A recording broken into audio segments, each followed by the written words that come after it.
지난 시간 우리는 생육과 번성을 함께 살펴봤습니다. 하나님이 약속하신 생육과 번성이라고 하는 것은 단순히 다산과 확산을 의미하는 내용이 아니라 하나님의 택한 백성을 통해 이루실 하나님의 뜻이었습니다. 하나님의 뜻은 하나님의 백성을 통해 이루어집니다.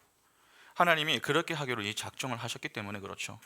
그래서 하나님의 약속은 여러분 모든 사람들에게 주어지는 것이 아니라 제한된 무리에게 주어집니다. 그 제한된 울타리 속에 들어가 있는 그 소수의 무리가 바로 창세전 언약에 따라 구원을 받는 교회인 우리인 것입니다. 교회는 믿음의 후손입니다. 그 후손의 조상으로 등장하는 인물이 누구죠? 아브라함입니다. 그래서 하나님이 아브라함과 약속하시며 그와 언약을 세우시는 장면이 자꾸 반복되어 나오는 것입니다.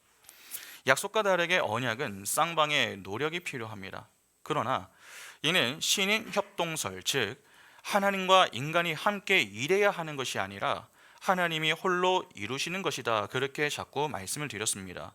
자꾸 쌍방의 노력이다 그렇게 제가 표현을 드리니까 이에 대해 오해하시는 분들이 계실까봐 이 높아심에 다시 한번 말씀을 드리지만 그렇지 않습니다.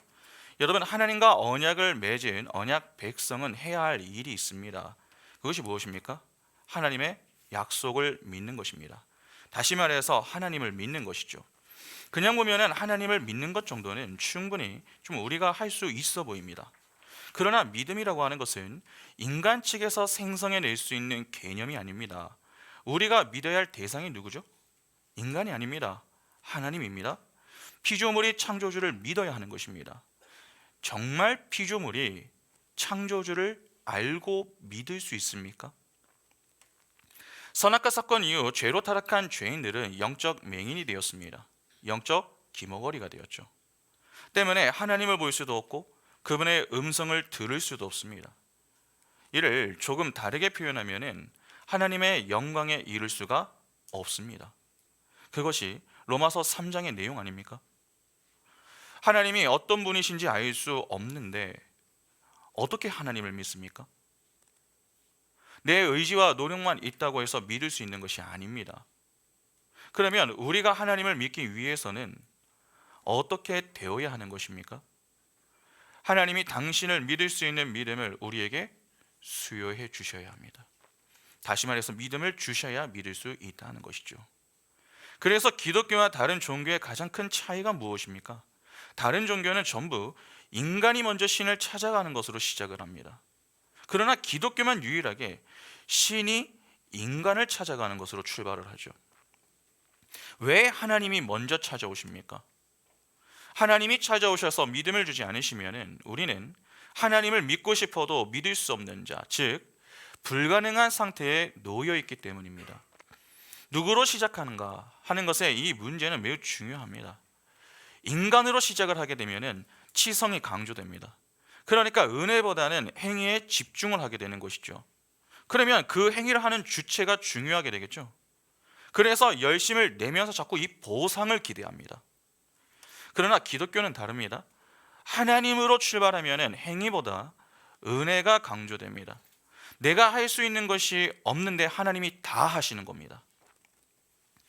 그 앞에 우리가 내놓을 것이 무엇이 있습니까? 없습니다. 그 은혜에 감사하면 되는 것입니다. 믿음을 주셔서 하나님을 믿게 하신 그 은혜에 감사하고 우리의 믿음을 날로 성장하게 하셔서 영광의 자리에 서게 하시는 그 하나님의 열심과 은혜에 감사하면 되는 것이죠. 그래서 성도의 입술에는 늘 이 감사와 찬양이 가득할 수 있는 것입니다. 그러니까 오해하시면 안 됩니다. 하나님의 뜻은 하나님의 열심과 은혜로 이루어지는 것이지 내가 하나님을 도와드려야만 이루어질 수 있는 것이 아닙니다. 하나님이 홀로 이루시는 것입니다. 그래서 그분이 엘샤다이, 전능한 하나님이신 것입니다. 다만 하나님이 그 은혜와 영광의 자리에 우리를 초청해 주시는 것이죠. 그때에 하나님 앞에 나와서 이 정도는 할 수 있다고 자꾸 나서는 것이 아니라 오히려 하나님이 우리를 자기 부인의 자리로 몰고 가실 때에 믿음으로 감사하며 순종의 행진을 이어 나가야 하는 것입니다. 하나님은 반드시 그분의 때에 그분의 뜻을 이루시는 분이십니다. 그러면 하나님께서 아브라함을 비롯한 택한 백성에게 생육과 번성케 하시겠다라고 하신 그 말씀은 무슨 의미가 되겠습니까? 내가 반드시 너를 죽여서 내 뜻을 이룰 것이다. 바로 이것입니다. 진짜 우리를 죽이신다는 말이 아닙니다. 우리의 육적 자아를 죽이시겠다 하는 말입니다. 그러니까 자기 부인을 말씀하시는 것이며 동시에 자기 백성에게 하신 약속은 반드시 이룰 것이란 하나님의 신실성을 교훈하는 그러한 내용이 되는 것입니다. 그러면 자연스럽게 우리는 이런 좀 궁금함을 가져볼 수 있겠죠. 하나님은 우리를 어떻게 죽이시는가? 하나님은 우리의 육적 자아를 죽이심으로 하나님의 뜻을 이루시는데 그것을 어떻게 알 수 있느냐 하는 것입니다. 바로 할례를 통해서 알 수 있습니다. 오늘은 이 할례에 대해서 조금 살펴보겠습니다. 17장에 나오는 이 할례에 대한 이야기는 여러분 사실 15장 횃불 언약에서부터 출발을 해야 합니다. 횃불 언약에 대해서 이해를 하지 못하면 할례를 이해하는 것은 불가능합니다. 그러면 잠시 우리가 배운 횃불 언약부터 내용을 좀 천천히 한번 살펴보겠습니다. 여러분, 횃불 언약이 무엇입니까? 횃불 언약. 횃불 언약은 은혜 언약이라고 해도 틀리지 않습니다. 하나님은 아브라함에게 복을 약속해 주셨습니다. 땅과 씨에 대한 약속을 주신 것입니다. 그러나 시간이 지남에 따라서 그 약속의 성취가 일어나지 않으니까 두려움과 초조함에 이 아브라함이 증거를 보여주세요 그렇게 요구를 합니다. 이에 하나님은 3년 된 것들을 제물로 바치라고 하시며 그와 언약을 세우시죠. 아브라함은 제물을 마련하고 그 제물들을 쪼개놨습니다. 이는 고대 시대의 언약 관습이었습니다. 언약은 서로 약속하는 겁니다. 그래서 혹시라도 서로 약속한 것을 지키지 않을 경우 이 제물과 같이 쪼개지게 될 것이다 라고 하는 굳은 약속의 예표를 두었습니다. 성경을 보면 실제 언약을 지키지 않아서 쪼개짐을 당한 이야기가 나옵니다.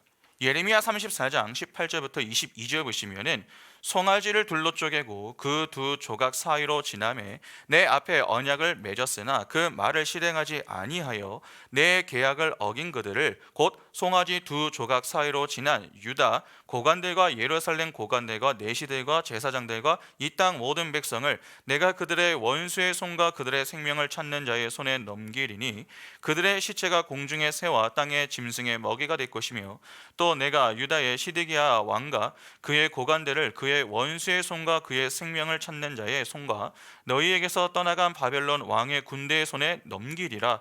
여호와의 말씀이니라. 보라, 내가 그들에게 명령하여 이 성읍에 다시 오게 하리니 그들이 이 성을 쳐서 빼앗아 불살을 것이라. 내가 유다의 성읍들을 주민이 없어 처참한 황무지가 되게 하리라.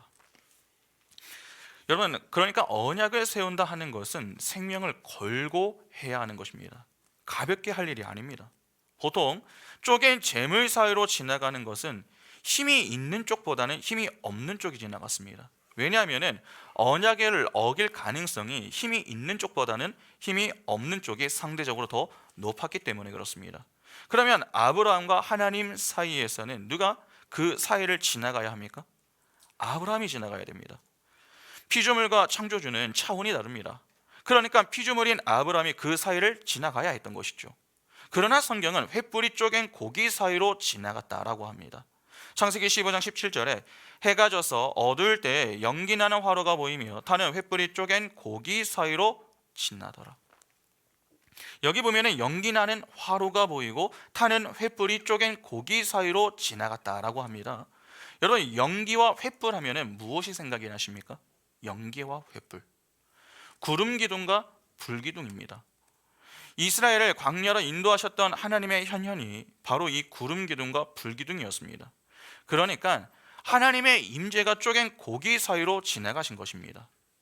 이는 하나님이 언약을 지키지 않으면 스스로를 저주하시겠다라고 하는 자기 저주에 해당하는 그러한 모습이었던 것입니다. 그런데 하나님은 여러분 자기 저주를 하실 수 있으십니까? 그럴 수 없습니다. 이는 하나님이 반드시 이 언약을 성취해 내시겠다는 강한 의지를 천명하신 겁니다. 하나님은 아브라함을 쪼갠 고기 사이로 지나가게 하신 것도 아니고 아브라함이 지나고 그 다음에 지나가신 것도 아닙니다. 하나님이 홀로 지나가셨습니다. 의도적으로 그렇게 지나가신 것입니다.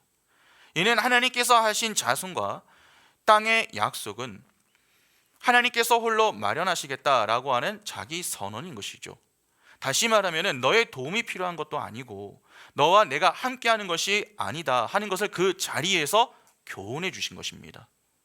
하나님이 홀로 이루시는 것, 즉 내가 한다, 내가 하지 않으면 직접 죽겠다, 그것입니다. 그러나 하나님은 죽을 수 없는 분이십니다. 그러니까 내가 너에게 한 약속은 반드시 성취될 것이니 나를 믿으라. 그 말씀을 횃불 언약이라는 작은 그림으로 보여주셨던 것입니다. 이 자체가 여러분 아브라함에게는 은혜였습니다. 이유가 있습니다. 만일 하나님의 명령에 따라서 아브라함이 그 쪼개진 재물 사이로 지나갔다면 17장에 아브라함이 등장을 할 수 있습니까? 없습니다. 아까 예레미야 이야기처럼 이스라엘이 쪼갠 재물 사이로 지나갔다가 하나님으로부터 쪼개짐을 당한 것 같이 여러분 아브라함도요 쪼개져야 합니다. 왜 그렇습니까? 15장에서 하나님과 언약을 세운 이후에 이 아브라함이 하나님 앞에서 보인 모습이 무엇이었습니까? 하갈과 동침하여 이스마엘을 낳는 것이었죠. 그것이 16장의 이야기 아니었습니까?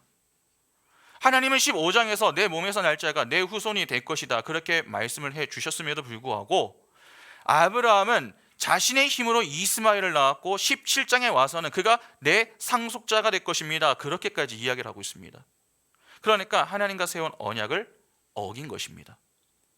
여러분 언약을 어기면 쪼개져야 합니다. 약속의 당사자인 아브라함은 죽어야 하는 것입니다. 그러나 아브라함은 언약을 어기고도 죽지 않았습니다. 왜 죽지 않았습니까? 쪼갠 고기 사이로 아브라함이 아닌 하나님이 지나가셨기 때문에 그렇습니다. 그래서 하나님은 쪼개져야 할 아브라함 대신 그분의 쪼개짐을 통해서 언약을 성취시키시는 것이죠. 그러니까 하나님은 처음부터 그분의 언약 완성을 자신과 언약을 세우는 자들의 쪼개짐이 아니라 그분의 쪼개짐으로 이루어질 것을 암시해 주셨던 것입니다. 그래서 아브라함과 언약을 세울 때 횃불, 즉 하나님이 그 사이를 지나가신 것입니다. 그 하나님의 쪼개지심이 실제 여러분 실현된 사건이 무엇이죠? 그것이 예수 그리스도의 십자가 사건입니다. 예수 그리스도께서 십자가 위에서 쪼개지심으로 인하여서 하늘의 무별처럼 많은 하나님의 백성들인 교회가 탄생하게 되는 것입니다. 그러면 보시기 바랍니다. 창세기 15장에 나오는 쪼개다라고 하는 이 히브리어 단어가 바타르입니다. 바타르는 바라를 어근으로 한 단어입니다. 이 바라란 단어를 어근으로 하는 또 하나의 단어가 베리트입니다. 그 베리트가 바로 언약입니다. 히브리 사람들의 언약은 모두 쪼개짐을 전제한 것이기 때문에 언약이라고 하는 이 단어가 쪼개다라고 하는 단어와 같은 어근을 가지고 있는 것입니다. 칼로 자르다, 칼로 쪼개다. 이 바타르의 동의어가 물입니다. 물. 그 물이라고 하는 히브리어 단어가 할례입니다. 할례를 베풀다, 자르다, 배임을 당하다 그러한 뜻입니다. 그러니까 15장에 쪼갠 고기 사이로 하나님이 홀로 지나가시는 장면은 할례 언약의 내용을 담고 있는 것입니다. 그래서 17장의 할례 이야기는 15장의 횃불 언약의 이야기에서 출발을 해야 하는 것입니다. 횃불 언약 이후 아브라함이 이스마엘을 낳아버렸습니다. 여러분 이것은 명백한 아브라함의 잘못입니다. 그러나 하나님은 포기하실 분이 아닙니다. 이에 하나님은 13년이 지나 아브라함이 99세가 되던 그때에 나타나셔서 다시 후손에 대한 약속을 하시며 그와 언약을 세우십니다. 그것이 오늘 본문입니다. 일단 본문 한번 보겠습니다. 창세기 17장 9절부터 14절 보시면 하나님이 또 아브라함에게 이르시되 그런즉 너는 내 언약을 지키고 내 후손도 대대로 지키라. 너희 중 남자는 다 할례를 받으라. 이것이 나와 너희와 너희 후손 사이에 지킬 내 언약이니라. 너희는 포피를 베어라. 이것이 나와 너희 사이의 언약의 표징이니라. 너희의 대대로 모든 남자는 집에서 난 자나 또는 너희 자손이 아니라 이방 사람에게서 돈으로 산 자를 막론하고 난 지 8일 만에 할례를 받을 것이라. 너희 집에서 난 자든지 너희 돈으로 산 자든지 할례를 받아야 하리니 이에 내 언약이 너희 살에 있어 영원한 언약이 되려니와 할례를 받지 아니한 남자 곧 그 포피를 베지 아니한 자는 백성 중에서 끊어지리니 그가 내 언약을 배반하였음이니라. 여기 보면 하나님은 아브라함과 언약을 세우시는데 여러분 그에게 뭐라고 말씀하십니까? 그와 그의 후손들은 모두 할례를 받으라 그렇게 말씀하십니다. 이는 창세기 15장에 나타난 쪼개짐이 실제로 일어나는 것입니다. 다른 말로 하나님은 아브라함의 후손들을 쪼개짐, 즉 할례라는 방법으로 만들어 내실 것이므로 너의 방법으로 방해하지 말아라, 그러한 선언을 주셨던 것입니다. 하나님은 계속 자기 백성과 그들에게 주실 땅에 대한 약속을 하십니다. 그러나 그런 하나님 앞에서 인간은 어떠합니까? 자꾸 엉뚱한 것들을 내어놓고 그 약속의 성취를 방해했습니다. 하나님은 약속을 홀로 이루시겠다 그렇게 말씀을 하시는데 자꾸 돕겠다고 나와가지고 방해를 하는 것이죠. 이에 하나님께서 이 약속은 내가 홀로 이루는 것이다, 그것을 보여주기 위한 방법으로 자신의 쪼개짐, 즉 할례를 택하신 것입니다. 그래서 11절을 보면은 하나님께서 할례를 명하시면서 뭐라고 말씀하시죠? 할례가 언약의 표징이다 그렇게 말씀을 하십니다. 할례와 쪼개짐에 관한 이야기는 이후 사건들을 통해서 좀 더 구체적으로 나옵니다. 창세기 21장을 보면은 이삭이 8일 만에 할례를 받는 그러한 장면이 나오죠. 창세기 21장 4절 보시면은 그 아들 이삭이 난 지 8일 만에 그가 하나님이 명령하신 대로 할례를 행하였더라. 이렇게 이삭이 할례를 받은 사건 이후에 22장으로 넘어가게 되면은 모리아산 사건이 나옵니다. 8일 만에 할례를 받은 자가 자기가 죽을 나무를 쥐고 어떤 산으로 오르는 것입니다. 그리고 아비의 손에 들린 칼에 의해서 쪼개짐, 즉 할례를 받고 죽는 것이죠. 가끔 우리가 여기서 조금 혼동하는 내용이 하나 있습니다. 모리아산에서 아브라함이 무엇을 들었죠? 칼을 들었습니다. 그러면 이삭은 아브라함의 손에 의해서 죽은 것입니까? 아니면 죽지 않은 것입니까? 가끔 어떤 분들은 이삭이 아브라함의 칼에 죽었다가 부활을 했다 그렇게 보기도 합니다. 우리는 이에 대해서 어떻게 이해를 하고 있습니까? 아브라함이 이삭을 내리칠 때에 하나님이 아브라함을 부르신 것입니까? 아니면은 아브라함이 이삭을 내리친 이후, 다시 말해서 이삭이 죽은 이후에 하나님이 아브라함을 부르신 것입니까? 어떠십니까? 성경을 보면 되겠죠. 창세기 22장 9절부터 13절 보시면 하나님이 그에게 일러주신 곳에 이른지라 이에 아브라함이 그곳에 제단을 쌓고 나무를 버려놓고 그의 아들 이삭을 결박하여 제단 나무 위에 놓고 손을 내밀어 칼을 잡고 그 아들을 잡으려 하니 여호와의 사자가 하늘에서부터 그를 불러 이르시되 아브라함아 아브라함아 하시는지라 아브라함이 이르되 내가 여기 있나이다 하매 사자가 이르시되 그 아이에게 내 손을 대지 말라 그에게 아무 일도 하지 말라 내가 내 아들 내 독자까지도 내게 아끼지 아니하였으니 내가 이제야 내가 하나님을 경외하는 줄을 아노라. 아브라함이 눈을 들어 살펴본즉 한 순양이 뒤에 있는데 뿔이 수풀에 걸려 있는지라 아브라함이 가서 그 순양을 가져다가 아들을 대신하여 번제로 드렸더라.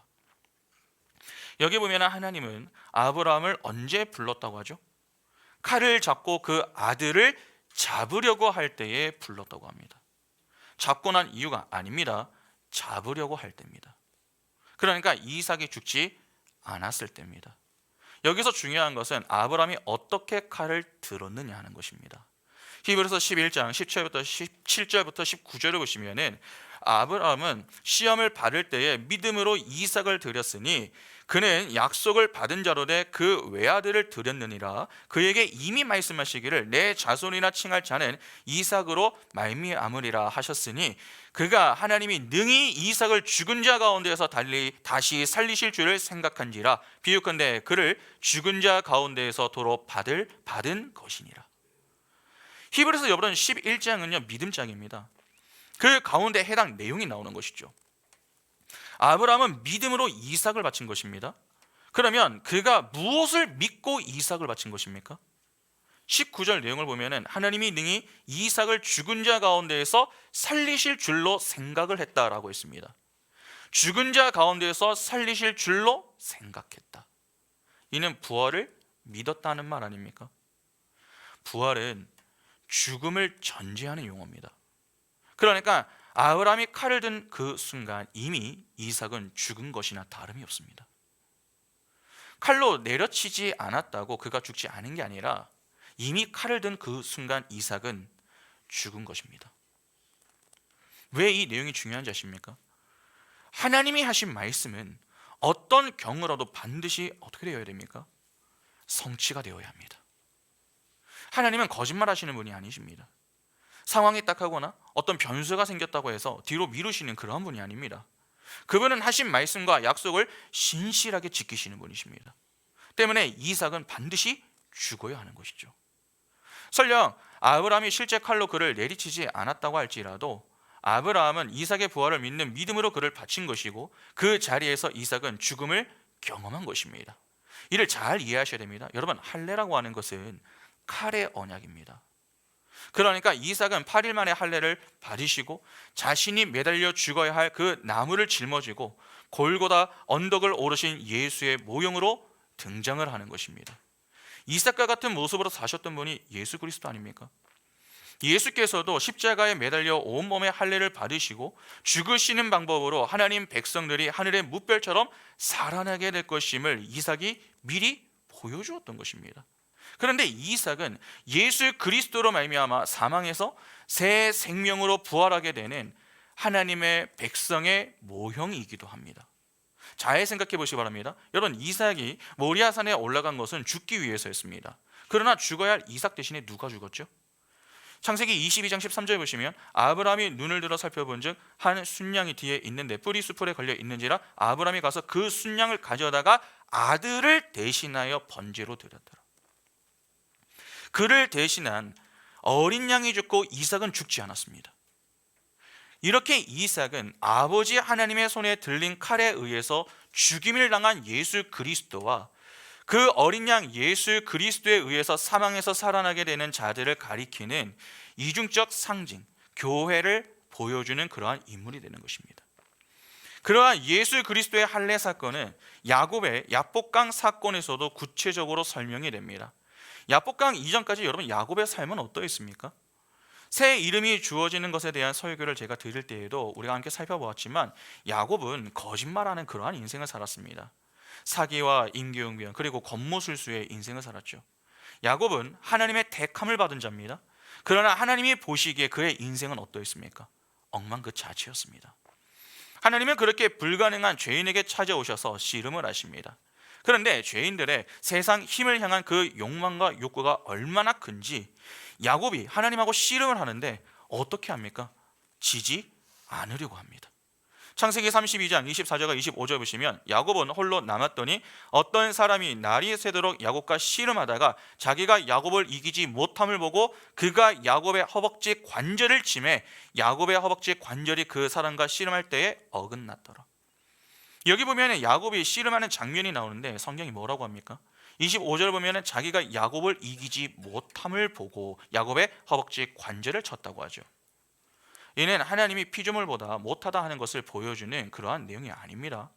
그만큼 세상 힘을 향한 욕구와 욕망이 컸다는 말입니다. 세상 힘을 추구하는 자가 누구죠? 죄로 타락한 죄인입니다. 그런데 야곱이 딱 그렇게 살고 있었다는 것입니다. 그러한 자를 하나님 마음에 합한 자로 만들어 내시는 것입니다. 야곱이 쉽게 지려고 하지 않습니다. 하나님이라도 내가 이기겠다 그러한 마음으로 지금 상대를 하고 있습니다. 그러면 방법은 무엇밖에 없습니까? 그를 죽이고 새로 창조하는 수밖에 없습니다. 그래서 하나님이 야곱의 환도뼈를 치신 것입니다. 환도뼈는 인간의 전인, 전 존재를 가리키는 것입니다. 고대 사람들은 생식기를 가리켜 환도뼈라고 부르기도 했습니다. 그러니까 야곱은 이삭이 모리아 산에서 죽은 것처럼 원리적으로는 거기서 환도뼈가 쪼개져 죽은 것입니다. 그러나 야곱은 이삭처럼 실제로 죽지 않죠. 야곱은 다시 살아나 새로운 존재, 즉 이스라엘이라는 하나님의 백성으로 재창조가 됩니다. 그러니까 예수가 쪼개져 죽고 야곱이 이스라엘로 재탄생하는 사건이 야복강 사건인 것입니다. 이렇게 야곱 역시 죄로 인해 죽어야 할 하나님의 백성들을 대신하여 죽으시는 예수 그리스도와 그 예수 그리스도로 말미암아 다시 새로운 존재로 태어나게 되는 하나님의 백성의 이중적 상징을 담고 있는 인물인 것입니다. 이 그림이 그대로 출애굽기에도 나옵니다. 쪼개짐의 언약, 칼의 언약, 할례 언약이 구체적인 그림으로 나오는 장면이 있습니다. 바로 홍해 도화 사건입니다. 출애굽기 14장 19절부터 31절을 보시면은 이스라엘 진 앞에 가던 하나님의 사자가 그들의 뒤로 옮겨가매 구름 기둥도 앞에서 그 뒤로 옮겨 애굽 진과 이스라엘 진 사이에 이르러 서니 저쪽에서는 구름과 흑암이 있고 이쪽에서는 밤이 밝음으로 밤새도록 저쪽이 이쪽에 가까이 못하였더라.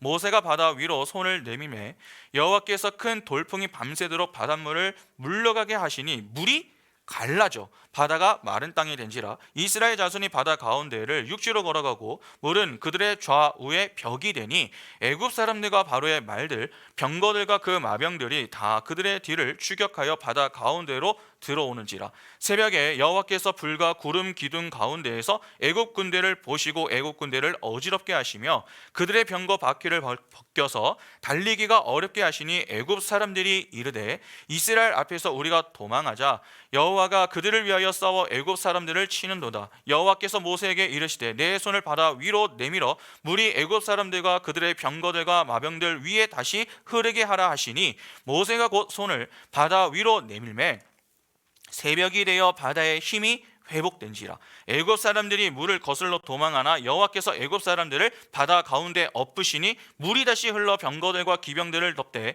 그들의 뒤를 따라 바다에 들어간 바로의 군대를 다 덮으니 하나도 남지 아니하였더라. 그러나 이스라엘 자손은 바다 가운데를 육지로 행하였고 물이 좌우의 벽이 되었더라. 그 날에 여호와께서 이같이 이스라엘을 애굽 사람의 손에서 구원하심에 이스라엘이 바닷가에서 애굽 사람들이 죽어 있는 것을 보았더라. 이스라엘이 여호와께서 애굽 사람들에게 행하신 그 큰 능력을 보았으므로 백성이 여호와를 경외하며 여호와와 그의 종 모세를 믿었더라. 21절을 보면은 물이 갈라졌다라고 하는 내용이 나옵니다. 여기 갈라져라고 번역이 된 단어가 쪼개다, 베어내다라고 하는 의미입니다. 바라라고 하는 단어를 어원으로 하고 있는 바카라라고 하는 단어입니다. 그 저주의 쪼개짐, 베어냄 속에서 이스라엘이 들어가 저주를 받은 것이죠. 노아의 홍수 심판 때에 물, 비가 하나님의 저주를 가리키지 않았습니까? 지금 이스라엘이 지내야 하는 곳은 홍해바다입니다. 애굽편에서 보면은 바다로 들어가는 그림입니다. 저주의 바다 속으로 들어가는 것이죠. 다시 말해서 죽음의 자리로 향하는 것입니다. 그런데 그 바다를 그들이 어떻게 들어가게 된 것입니까? 바다가 쪼개져서 들어간 것입니다. 쪼개진 자리를 지나가는 것 자체가 죽음을 지나가는 것 아니었습니까? 이스라엘은 저주의 쪼개짐 속으로 들어갔습니다. 쉽게 말하면 죽으로 들어간 것입니다. 그런데 그들이 어떻게 되었습니까? 죽지 않고 살아나왔습니다. 어떻게 살아나온 것입니까? 이에 대해서 바울은 이렇게 이야기합니다. 고린도전서 10장 1절과 2절 보시면 형제들아 나는 너희가 알지 못하기를 원하지 아니하노니 우리 조상들이 다 구름 아래에 있고 바다 가운데로 지나며 모세에게 속하여 다 구름과 바다에서 세례를 받고. 이스라엘이 저주의 쪼개짐 속으로 들어갔습니다. 그러나 그곳에서 죽지 않고 살아나올 수 있었던 것은 그들이 예수 그리스도를 상징하는 모세라는 그 사람 안에 들어가 살아날 수 있었다라고 합니다. 그 말은 저주의 쪼개짐 속에 들어가 죽은 자는 한 사람밖에 없는 것이죠. 누구밖에 없습니까? 모세 한 사람밖에 없습니다. 여러분 그렇지 않습니까? 모세가 그들을 위하여 그 쪼개짐의 자리에서 죽음으로 인해서 그 나머지 사람들이 다 살아나온 것입니다. 그러니까 모세는 나머지 이스라엘 백성들을 모두 품에 품고 홀로 죽은 것입니다. 사실 이 내용을 먼저 보여주었던 사건이 무엇입니까? 노아의 홍수 심판 사건 아닙니까? 홍해 도화 사건은 노아의 홍수 심판을 그대로 옮겨놓은 사건입니다. 표현만 조금씩 다를 뿐 의미는 다 똑같습니다. 생각해 보시기 바랍니다. 하나님께서 노아의 때에 홍수 심판을 내리셨습니다. 위에 물과 아래에 물이 터진 것 아닙니까? 창세기 7장 10절부터 12절 보시면 7일 후에 홍수가 땅에 덮이니 노아가 600세 되던 해 둘째 달 곧 그 달 11의 날이라. 그 날에 큰 기품의 샘들이 터지며 하늘의 창문들이 열려 40주야를 비가 땅에 쏟아졌더라. 큰 기품의 샘들이 터지며 하늘의 창문들이 열려서 비가 쏟아졌습니다. 이 역시 쪼개진 것입니다. 쪼개졌던 것이 다시 합쳐지는 것이죠. 그렇게 하나님께서 내리신 저주의 비에 맞아 죽고 물에 잠긴 모든 생명이 다 어떻게 됐습니까? 다 죽었습니다. 그 사이를 지나 살아올 수 있는 자는 아무도 없는 것입니다. 성경은 모두 그 자리에서 죽었음을 강조하고 있습니다. 그런데 그렇게 다 죽임을 당하는 그 현장에서 유일하게 죽지 않고 산 자들이 누굽니까? 노아와 그의 가족들입니다. 그들이 어떻게 죽지 않고 살 수 있었던 것입니까? 하나님이 명하신 방주에 타고 있었기 때문입니다. 그 방주가 무엇을 상징했습니까? 예수 그리스도를 상징했습니다. 그러면 이 역시 어떤 그림이 되는 것입니까? 예수 그리스도께서 노아와 그의 가족들을 대신하여서 하나님께서 내리신 저주의 물을 대신 맞아 죽어 주심으로 인해 그들이 죽지 않고 살아나는 그러한 그림이 되는 것 아닙니까?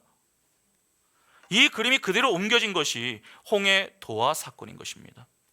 모세는 예수 그리스도를 예표하는 그러한 인물입니다.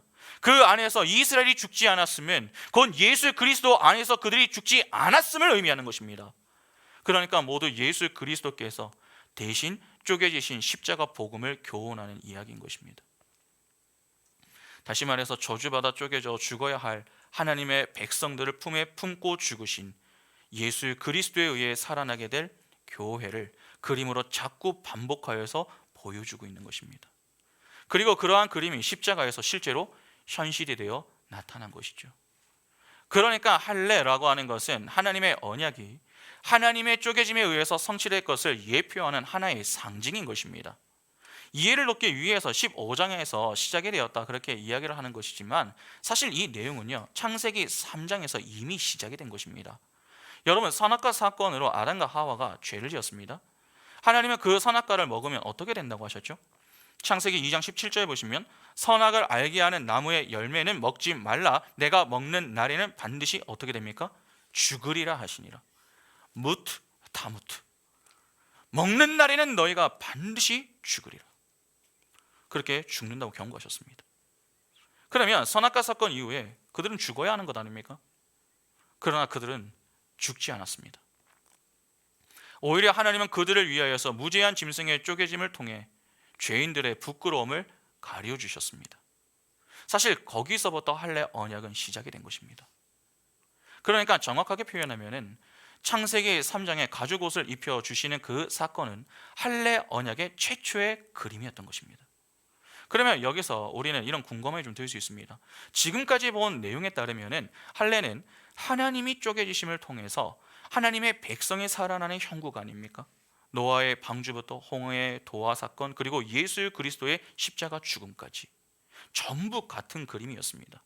그러면 여러분, 할례라고 하는 것은 아브라함과 그의 후손이 받는 것이 아니라 하나님께서 받으셔야 하는 것 아닙니까? 왜 하나님이 아닌 아브라함과 그 후손이 할례를 받아야 하는 것입니까? 왜 인간의 생식기에 쪼개짐의 자국이 나야 하는 것인가? 그러한 좀 생각이 들지 않으십니까? 어차피 하나님이 쪼개지셔서 우리 죄인들이 구원을 받는다면은 굳이 그 생명의 근원을 상징하는 인간의 생식기를 쪼개야 할 이유가 도대체 무엇이냐 하는 것입니다. 여러분, 이유가 있습니다. 11절을 보면은 하나님은 너희는 포피를 베어내라 그렇게 말씀을 하셨습니다. 생식기의 끝을 잘라내는 것입니다. 방금 인간의 생식기는 무엇을 상징한다고 했습니까? 생명의 근원을 상징한다고 말씀을 드렸습니다. 그러면 생명의 근원을 잘라낸다라고 하는 것은 무엇을 상징하겠습니까? 죽음을 상징하는 것입니다. 하나님이 아브라함과 그 후손에게 할례, 즉 쪼개짐을 몸에 새기라 그렇게 명하신 것은 하나님의 쪼개지심이 우리에게 전가되어 우리가 그 쪼개진 것으로 간주됨을 상징하는 것입니다. 분명 예수께서 온 몸에 할례를 받으셨습니다. 예수께서 십자가를 지시고 죽으시니까 무슨 일이 일어났습니까? 휘장이 찢어졌죠. 마가복음 15장 34절부터 38절을 보시면 제9시에 예수께서 크게 소리 지르시되 엘리 엘리 라마 사박다니 하시니 이를 번역하면 나의 하나님 어찌하여 나를 버리셨나이까 하는 뜻이라. 곁에 섰던 자 중 어떤 이들이 듣고 이르되 보라 엘리야를 부른다 하고 한 사람이 달려가서 해면에 신 포도주를 적시어 갈 때에 깨어 마시게 하고 이르되 가만두라 엘리야가 와서 그를 내려주나 보자 하더라. 예수께서 큰 소리를 지르시고 숨지시니라. 이에 성소 휘장이 위로부터 아래까지 찢어져 둘이 되니라. 여러분, 휘장에 그려져 있는 그림이 무엇이었습니까? 기억나십니까? 휘장에 그림이 그려져 있잖아요. 무엇이 그려져 있죠? 그룹들이 그려져 있죠. 하나님이 아담과 하와를 에덴 동산에서 추방하신 그 이후에 그들이 다시 들어오지 못하도록 두셨던 것이 그룹과 불칼이었습니다. 이는 하나님이 그 자리를 지키고 계셨다는 것입니다. 그러니까 휘장이 찢겨지면 예수가 찢겨짐을 보여주는 것입니다. 예수께서 왜 찢겨지셨습니까? 우리 죄에 대한 대가로 쪼개지신 것입니다. 원래 그 찢겨짐은 우리의 것이었습니다. 그러나 예수께서 우리를 대신하고 대표하심으로 쪼개지신 것이죠. 예수께서 우리를 대신하고 대표하심으로 십자가를 지심을 통해 우리는 그 자리에서 어떻게 되는 것입니까? 우리의 죄를 예수께서 가져가시고 그분의 의를 우리에게 전가해 주시는 것 아닙니까? 이를 조금 다르게 표현하면 예수께서 쪼개지신 그 쪼개짐이 어떻게 된다는 말입니까? 이제 우리의 것이 되어서 이제 결코 정죄되지 않는 자로 새 생명을 가진 자로 탄생된다 하는 말이 되는 것입니다.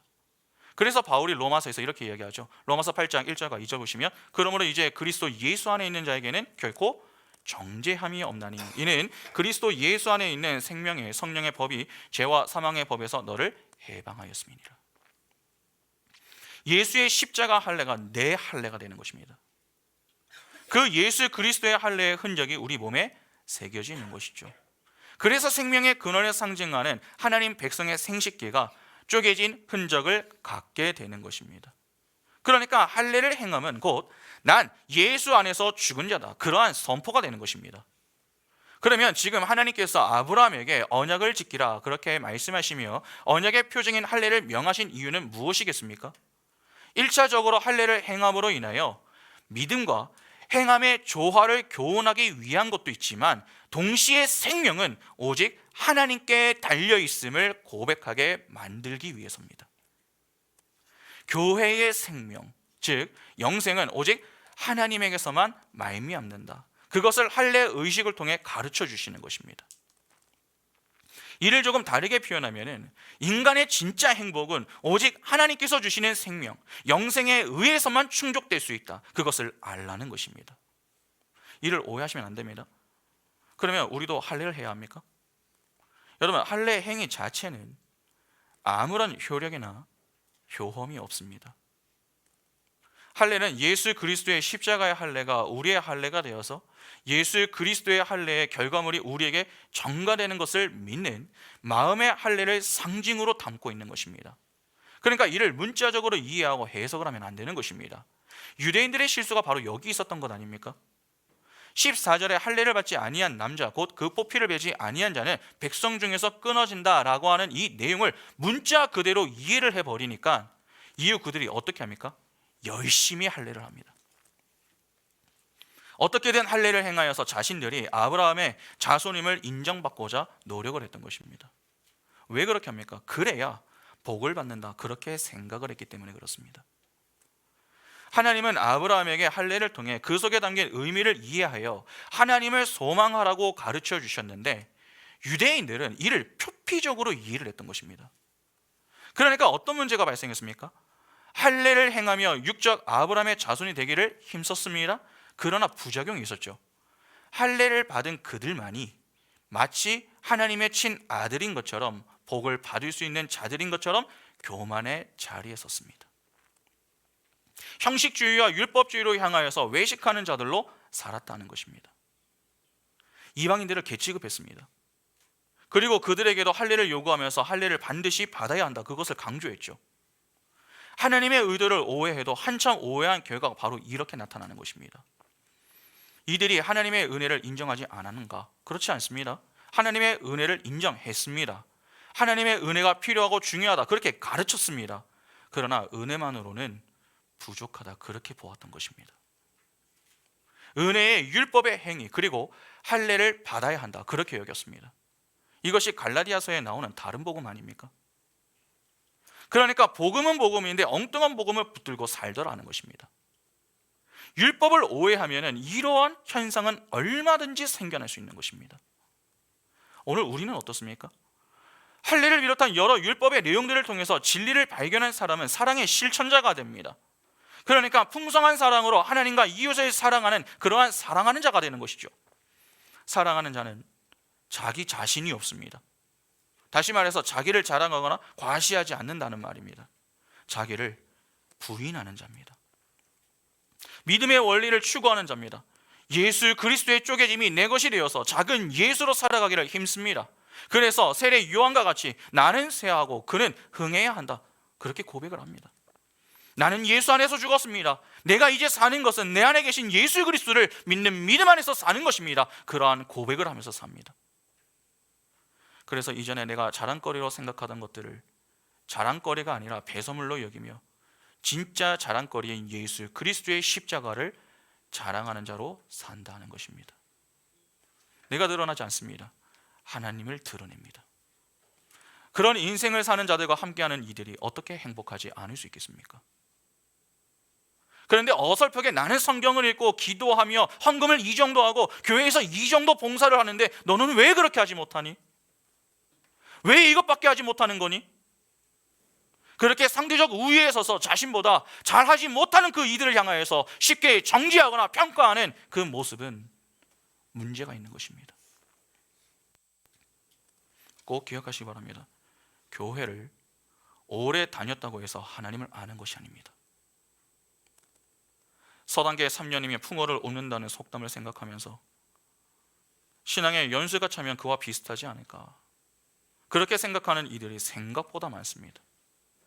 그러나 신앙의 연수가 차도 그렇게 하지 못하는 이들을 볼 때면은 답답해하면서 자신의 답답함을 평가와 정죄로 막 쏟아내는 것입니다.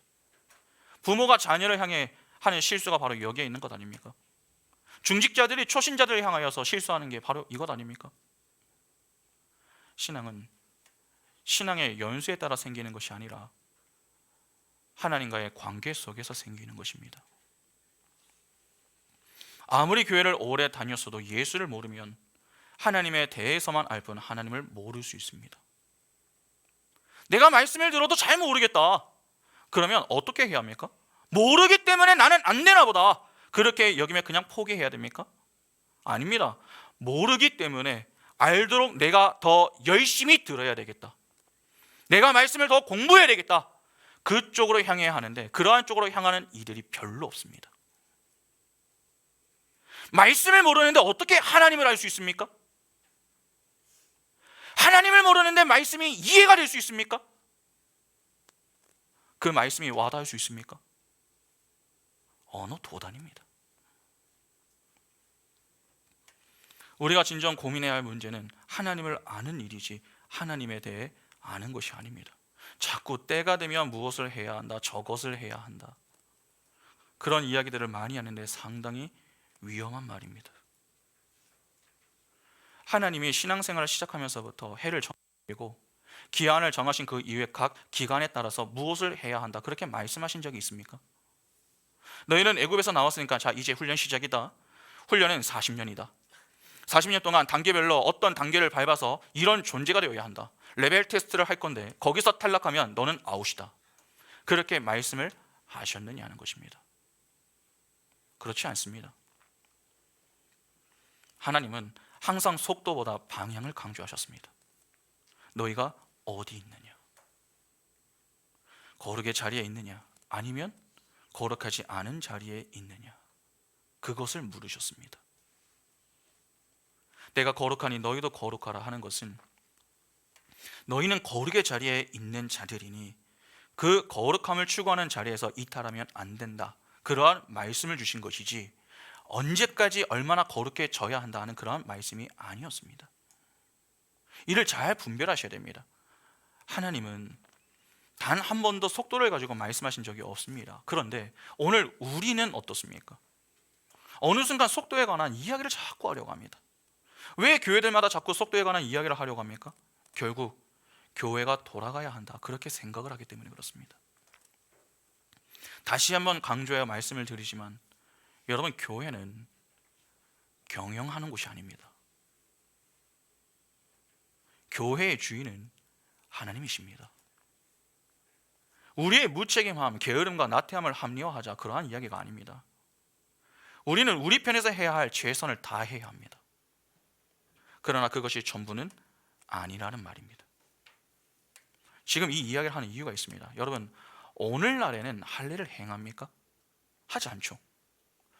이제는 성령에 의해 믿음이라고 하는 것이 우리에게 주어졌기 때문에 하지 않습니다. 때문에 오늘날 우리는 이제 육신의 할례가 아니라 믿음으로 영의 할례를 받습니다.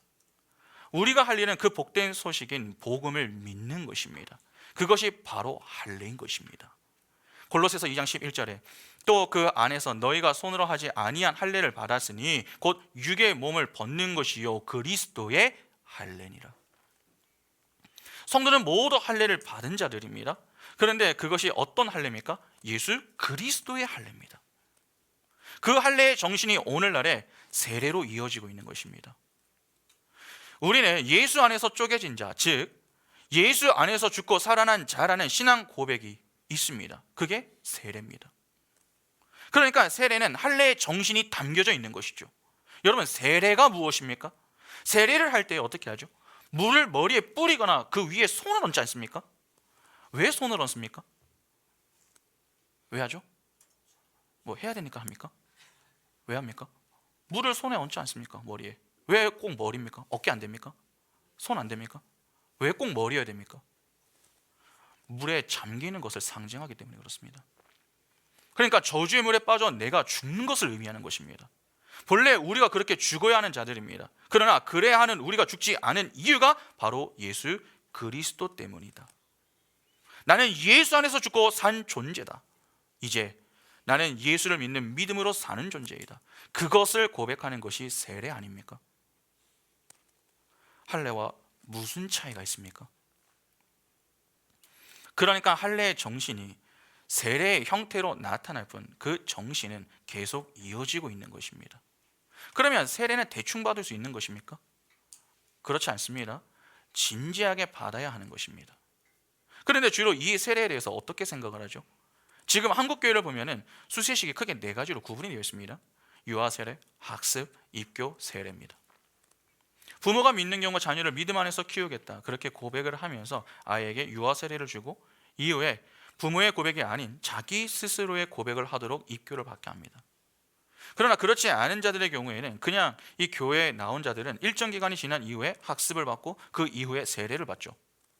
그런데 교회마다 수세식을 어떻게 진행합니까? 때가 되면 그냥 받으라고 합니다. 헌법적에 명시된 나이를 보고 또는 교회를 다닌 연수를 보고서 너 이제 입교 받아야 하는 거 아니야? 너 세례 받아야 하는 거 아니야?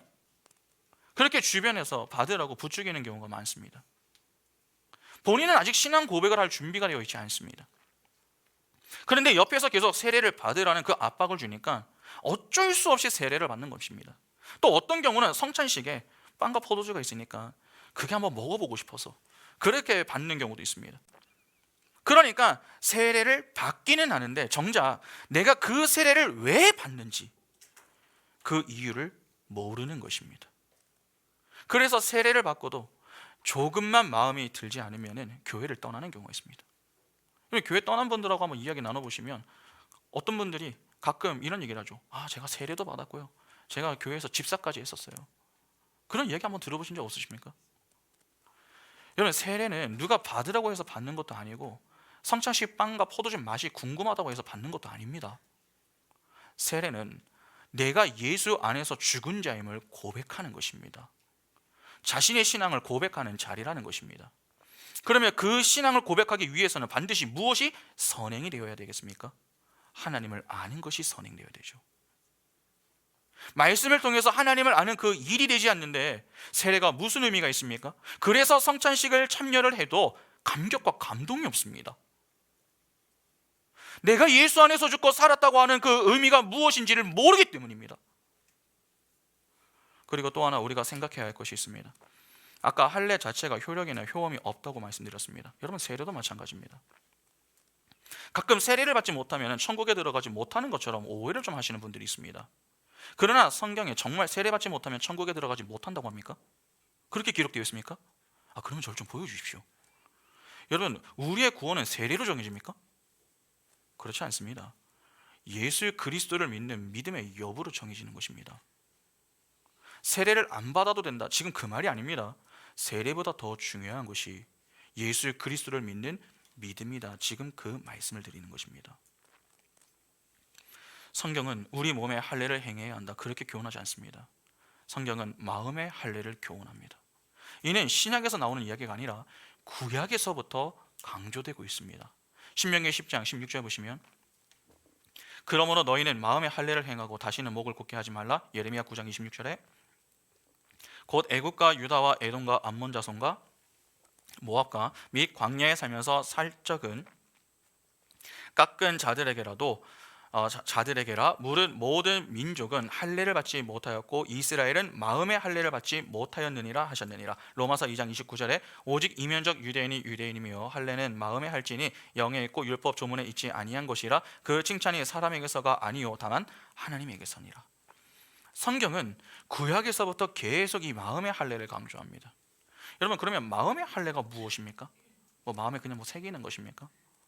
오늘 본문에 하나님께서 아브라함에게 할례를 명하신 내용을 보면은 표피를 베는 행위가 수반되는 것 아닙니까? 그러면 마음의 할례도 어떤 행위를 수반하게 된다 하는 말이 되는데 어떤 행위를 낳느냐 하는 것입니다. 신명기 30장 6절에 나옵니다. 내 하나님 여호와께서 내 마음과 내 자손의 마음에 할례를 베푸사 너로 마음을 다하며 뜻을 다하여 내 하나님 여호와를 사랑하게 하사 너로 생명을 얻게 하실 것이며. 본절을 보면 마음의 할례에 대해서 뭐라고 합니까? 마음을 다하고 성품을 다하여 하나님을 사랑하는 열매다, 그렇게 이야기를 합니다. 그리고 아까 보았던 골로새서 말씀도 다시 한번 보겠습니다. 골로새서 2장 11절에 또 그 안에서 너희가 손으로 하지 아니한 할례를 받았으니 곧 육의 몸을 벗는 것이요 그리스도의 할례니라. 마음의 할례를 받은 사람은 육적 몸을 벗는 삶을 사는 것을 목적지로 하여 그들의 인생을 살게 됩니다. 하나님께서 택한 자기 백성에게 요구하시는 믿음은 단순히 고백만 있는 그러한 믿음이 아닙니다. 실천을 수반하는 믿음입니다. 행함이 있는 믿음이죠. 이를 조금 다르게 표현하면 죽은 믿음이 아니라 산 믿음을 원하신다는 것입니다. 하나님은 내 언약을 지키라고 하시고 그 언약을 지키는 표시로 할례를 명하셨습니다. 그런데 할례는 육적 몸을 벗어버리고 하나님을 목숨 걸고 사랑하는 자로 재탄생하는 것을 말합니다. 하나님은 아브라함과 사라에게 새 이름을 주셨습니다. 아브라함과 사라란 새 이름을 허락하셨다는 것입니다. 새 이름을 지어 주신다라고 하는 것이 무엇을 뜻했습니까? 자신의 소유로 삼아 그들을 책임지시며 하나님의 능력을 선물로 주신다라고 하는 의미였습니다. 아브라함이 아브라함이 되었고 사레가 사라가 되었습니다. 열국의 아비 어미가 된 것입니다. 하나님께서 택한 아브라함과 사라를 거룩한 자로 삼아 열국의 아비와 어미로 만들어 내시겠다는 약속을 주신 것입니다. 그러나 그들에게는 아직 자녀가 없습니다. 이스마엘이 있기는 하지만 하나님이 약속하신 자녀가 아닙니다. 하나님이 약속하신 자녀는 은혜로 주어질 자녀입니다. 사라를 통해 주어져야 합니다. 두 사람이 보기에 생명은 찾아보기가 어려워 보입니다.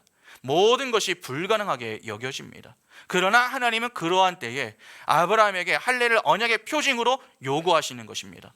새 이름을 주신 그들의 인생에 생명은 내가 책임진다, 그 말씀을 할례를 명하시는 것으로 교훈하셨던 것입니다. 그러면 거룩한 자로 부름을 받아 새 이름을 받은 아브라함은 이 땅에서 유일하게 해야 할 일이 무엇이겠습니까? 할례의 삶, 즉 나는 하나님 안에서 죽은 자입니다. 하나님의 은혜가 아니면 저는 살 수가 없습니다. 이를 고백하며 마음과 성품을 다하여 하나님을 사랑하며 사는 것입니다. 그것이 오늘날 세례를 받은 우리의 삶이 되어야 하는 것이죠. 잘 보시기 바랍니다. 여러분, 우리가 무엇으로 부름을 받았습니까? 베드로전서 2장 9절 보시면 그러나 너희는 택하신 족속이요 왕같은 제사장들이요 거룩한 나라요 그의 소유가 된 백성이니 이는 너희를 어두운 데서 불러내어 그의 기이한 빛에 들어가게 하신 이의 아름다운 덕을 선포하게 하려 하심이라. 교회인 우리는 거룩한 자로 부름을 받았습니다. 그래서 교회인 우리에게 하나님은 새 이름을 주셨죠. 성도. 성도라고 하는 이름, 즉 구별된 자로 살아야 한다는 이름을 주셨고 세례를 받게 하심으로 우리의 삶이 바로 이 할례의 삶임을 가르쳐 주시는 것입니다. 그러면 우리가 교회에 나와서 해야 할 일이 무엇입니까? 하나님과 하나님이 보내신 자 예수 그리스도를 믿는 것 아닙니까? 나를 부르신 분이 누구인지, 내게 새 이름을 주신 분이 누구인지, 이 땅에서 누구를 위해서 살아야 하는지, 이러한 것들을 말씀을 통해 배워야 그에 합당한 삶을 살 수 있는 것 아니냐 하는 것입니다. 하나님은 우리에게 할례의 삶을 요구하십니다. 여러분, 9절을 다시 한번 보시기 바랍니다. 창세기 17장 9절 보시면은 하나님이 또 아브라함에게 이르시되 그런즉 너는 내 언약을 어떻게 하라고 합니까? 지키고 내 후손도 대대로 지키라. 하나님께서 아브라함과 언약을 세우시면서 무슨 말씀을 하십니까? 대대로 지켜라. 우리가 진정히 힘을 써야 할 일은 하나님을 알고 믿는 일입니다. 그 일에 힘을 써야 나를 부르신 분이 하나님이시고 내게 성도란 이름을 주시며 할례의 삶을 살게 하시는 그 이유를 알 수 있는 것입니다. 그래야 세례를 받아도 그 의미를 바르게 이해하고 받을 때 내가 때가 되어 받는다 그렇게 생각하며 받는 것이 아니라, 그렇습니다 주님, 저는 죽을 수밖에 없는 죄인이었는데 저는 예수 안에서 죽은 자입니다. 이제 제가 사는 것은 예수 그리스도를 믿는 믿음 안에서 사는 것입니다. 저는 주의 것입니다. 그렇게 바른 신앙을 고백하며 나는 죽고 예수가 사는 인생, 하나님의 영광을 위하여서 사는 자, 마음과 성품을 다하여 하나님을 사랑하며 사는 자가 바로 마음의 할례를 받은 우리의 삶이 되어야 하는 것입니다. 그 삶을 지켜내기 위하여서 우리가 하는 것이 매주 이 자리에 나와서 말씀을 배우는 것입니다. 할례는 칼의 언약입니다. 잘라내는 것입니다. 피부를 도려내는 것인데 어떻게 아프지 않을 수 있습니까? 내가 놓지 않으려고 했던 세상 것들을 내 손에 움켜쥐고 이것은 안 됩니다, 이것만큼은 포기할 수 없습니다, 그렇게 생각했던 것들을 하나님께서 할례로 제거해 내라고 하실 때에 우리는 고통스럽고 힘이 들지만 그것들을 끊어내야 하는 것입니다. 아무리 우리가 이스마엘로 만족하면 안 될까요? 그렇게 이야기를 해도 하나님의 대답은 간단 명료합니다. 아니라. 안 되는 것은 안 되는 것입니다. 할례를 받게 하시는 이유를 잘 생각해 보시기 바랍니다. 그 할례를 받은 이후 아브라함은 화장실에 갈 때마다 할례의 자국을 보면서 그 의미를 생각해야 했습니다. 오직 하나님의 은혜로만 주어지는 생명이 나를 살린다, 그것을 확인하는 것입니다. 마음의 할례를 받은 우리도 그렇게 살아야 하는 것 아닙니까? 적어도 화장실에 가는 그 횟수만큼은 그 은혜를 생각해낼 수 있어야 하는 것 아니냐는 것입니다. 그런데 우리는 너무나도 쉽게 잊고 지냅니다. 당장 오늘 말씀을 듣고 저 문을 열고 나가는 그 순간부터 다 잊어버립니다. 오늘 목사님이 무슨 말씀 전하셨지? 오늘 설교 제목이 무엇이었더라? 너무나도 빨리 잊어버립니다. 그렇게 빨리 잊어버릴 수가 없습니다. 그리고는 한 주 동안 바쁘게 지내면서 이런저런 이유들을 나열하면서 세상의 행복과 하나님의 은혜로 주어지는 그 행복을 서로 맞바꾸려고 합니다. 그것이 하나님 앞에 이스마엘이면 족한다고 고백하는 행위와 똑같은 것입니다. 아닙니다. 마음의 할례를 받은 자가 맞다면 잘라낸 것들에 대해 미련을 버리고 그 잘려진 자국을 보면서 의미를 되새겨 보아야 합니다. 내가 누구인지, 나와 하나님과의 관계가 어떠한 것인지, 내가 하나님 앞에서 보일 반응은 무엇인지, 말씀을 통해 자꾸 상고하며 이 땅의 부귀 영화와 만사 형통이 아니라 하나님이 우리에게 약속하신 그 영생의 삶을 살아내기 위해 노력을 해야 하는 것입니다. 우리의 목표 지점은 거룩입니다. 거룩하신 하나님께서 우리도 거룩하라고 말씀을 하셨기 때문에 하나님을 사랑하고 이웃을 사랑하는 거룩한 자로 지어져 가는 것이 우리의 목적지가 되어야 하는 것입니다. 여러분, 우리는 마음의 할례를 이미 받은 자들입니다. 하나님을 사랑하는 그 자리로 하나님이 인도하실 때에 그 은혜의 손길을 거부하지 마시기 바랍니다. 겸손히 그 사랑의 손길에 감사하며 말씀과 기도의 자리에서 찬양과 기도로 하나님께 영광을 돌리시기 바랍니다. 그러한 자들이 진짜 복의 인생을 사는 자들입니다. 오늘 우리가 바로 그러한 인생을 사는 자들이 될 수 있기를 바랍니다. 그래야 항상 우리 입술에는 감사와 찬양이 끊이지 않는 인생, 할례의 정신을 갖고 바른 예배자로 하나님께만 영광 돌리는 복의 인생의 주인공들이 다 될 수 있기를 간절히 소망합니다. 함께 찬양하겠습니다.